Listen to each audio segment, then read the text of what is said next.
Luckily, today we have one of those champions on the call today, and that's VHB. And today, VHB's Vice President of Digital Transformation, Will Scarbrough, is here to share how VHB's IT department made the decision to use Microsoft Teams in a purposeful and transparent way that everyone in the department agreed upon. So, Will, I'm going to hand it over to you to share your story with us. Thanks, Coco. Given the small group, I would encourage anybody to speak up and make this a conversation. And also feel free to pop in with questions or anything. I'll start with two things. One, just a brief overview of who we are. So VHB is a civil engineering and environmental sciences firm in the East Coast of the United States. So we're a medium-sized 2,000 employee professional services firm. We're also, the second thing is a caveat in that the scale of what we've actually got with this award is somewhat constrained. So we have about a 45 to 50 person IT team. And we also have an initiative for communities of practice, which we're actually using Teams and not Viva Engage or Yammer for. And those are the two that show up in this rating system from Swoop. But so there's sort of bright spots and a long way to go to spread it to the whole organization. So there's always a caveat there. But I'll cover what we did, and we did this pretty much at the start of the pandemic when we realized Teams was going to be a key communication method. And in IT, we wanted to get ahead of the curve. And so we went through this process to figure out how we wanted to communicate. And then again, to those who are here listening, feel free to chime in and ask me if this is relevant or not to you. Let me know. All right. So Gemma, I'm clicking, but it's not advancing, so you may have to do it. All right. So the first thing we did is actually collect a group. So the IT team has got subgroups within it, sort of sub teams. And so we took representative people who raised their hand from these groups to make sure there was representation. And I think that's actually a key part of it. It's actually the human process that makes this work. Coco mentioned the common factor among the folks that got this kind of high level of usage is that agreement. And that agreement is essentially a change management plan where people feel bought into it. And that's what I think was the key element of what we did. So we had that sub team, and we had quite a long discussion about what we wanted, what we didn't want, we went through facilitation exercises. I think the one that was key is we did something called hopes and fears, right? So like, what do you hope from a great communication system? And what do you fear could go wrong, right? So for example, one of the big fears is, well, I fear I'll be interrupted all the time. And I think recognizing that those are actually real issues with Teams helps people get past it and realize, oh, then if we can control how we use it, we can fix that. Yeah, go ahead, Rob. Oh, I was just curious. So it sounds like you had some help thinking through this this plan on how you were going to use Teams and what you were going to use it for. Is this did Swoop help you go through this, or did you do it yourself? Or can you tell me a little bit about that? I led that process. I've got a background doing facilitation work, and so I just had the skill set to apply in this case. Perfect. Okay. Yeah. And did you have, I assume you had leadership buy-in that yeah, we did. So yeah. My boss, the CIO, was very much on board with, we need to figure out this Teams thing. We need to move fast with the pandemic happening. So like, get us in a spot. And I said, well, can I just use the IT team as an example to figure this all out? He said, go. So excellent. Great. Yeah.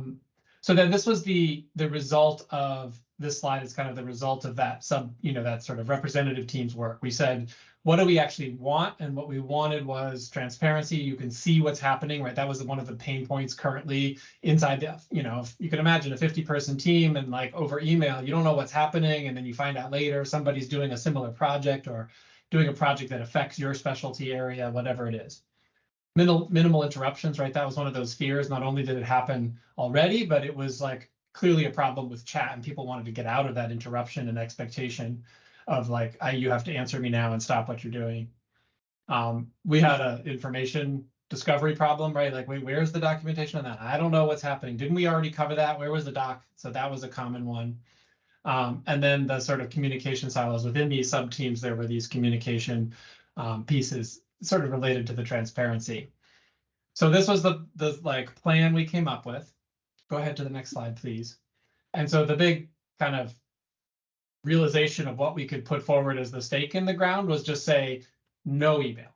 And that was actually the big shift, is realizing that to deal with the multiple channels problem, like there was this fear of, well, I have to do Teams and email. The only solution was actually to go all the way.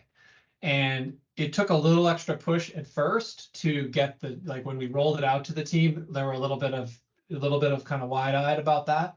But because this sub team of people had really thought it through, they could answer their teammates in these smaller teams about why this was the plan and we should do this and why it's a good idea.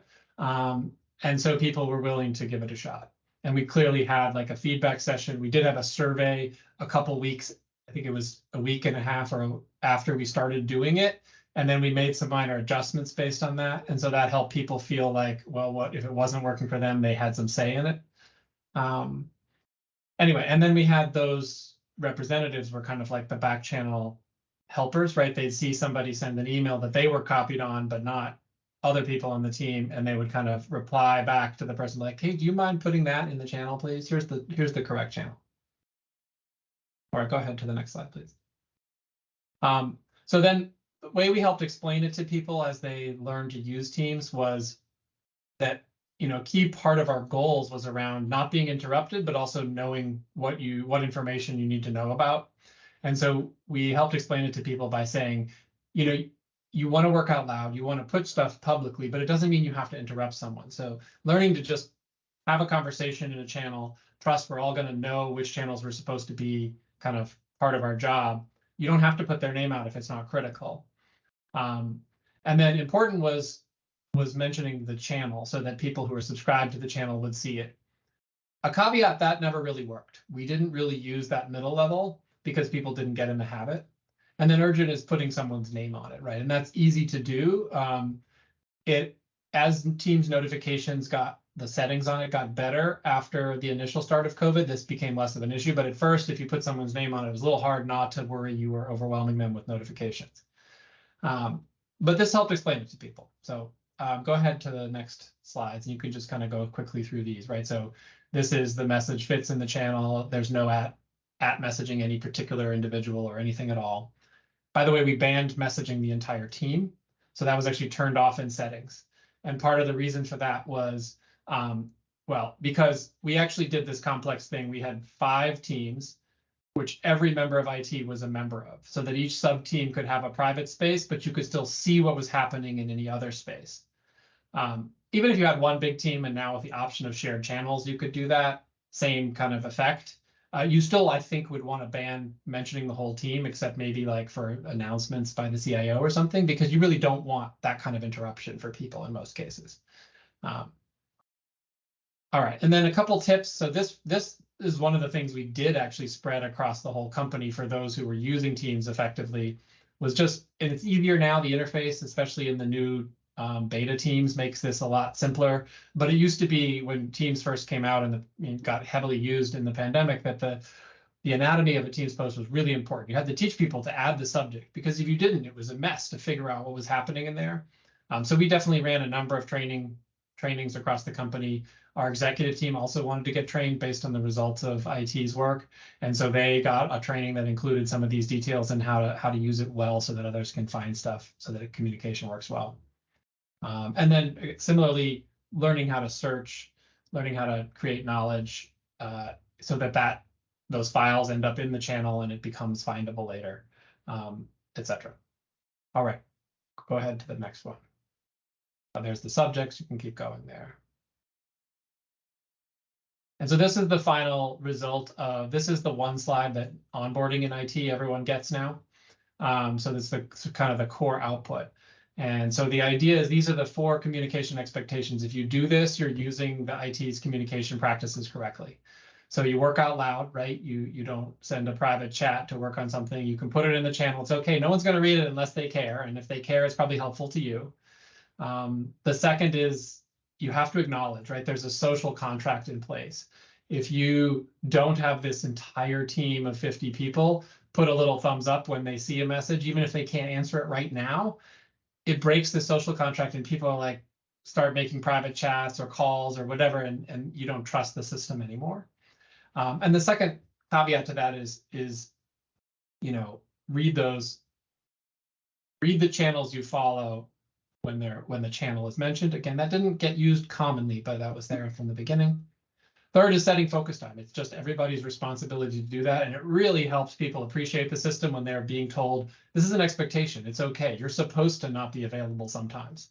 And so that helped a lot. We had quite a variety of different types. And as you can imagine, in an IT team, there's a lot of people who do head down work and want that time and need that time. And then finally, just occasionally catch up on other conversations. So it helped with that transparency that if there were channels you weren't regularly responsible for any of the tasks, but it helped your work to know what was going on, to build a habit of reading those occasionally. I do admit that there's probably a good 15% of the team who still doesn't do that, but it's mostly individual contributors who that's okay. And there's a lot more people who are aware of what's happening without a lot of updates back and forth or separate meetings, because you just know what's happening across the team. Now, I've got a question for you, Will. What do you do for your team naming and creation governance to help people know where to find stuff and keep focused in the right areas? Great question. So for the IT team, that representative team decided on the naming standard for the teams and the channels within IT. We actually have not yet locked it down for the entire organization, and it's one of those tasks that we're a little behind on. So being a professional services organization, individual projects is what matters in our business, and we have a few thousand a year. So we're in the process of switching our work process to multiple cloud tools. We can't use only Teams because a lot of our tools require specialist industry tools. So we wrote a special app ourselves. It's essentially a search engine for projects. But then each project has a landing page that lists what cloud tools are being used for that project. And we're just at the point where we're piloting it. The search engine works, but not all the automation works. So we're going to automate the creation of a team for every project. And we've got a bunch of change management work and training to do to get the rest of the organization used to doing it for their project work and not just for internal department work. So the plan is that will be the point we lock down all the teams, where right now it's just each department kind of has some kind of convention, but mostly IT has a strong one and most others don't have a strong convention. And it's constantly evolving too, even within IT. Just the Swoop recognizing us for this got everybody sort of going, oh, right, we did all that work. Good job, us. But it reminds me all our channels are misnamed now, so let's go fix that. So it's good. It creates that refresh cycle.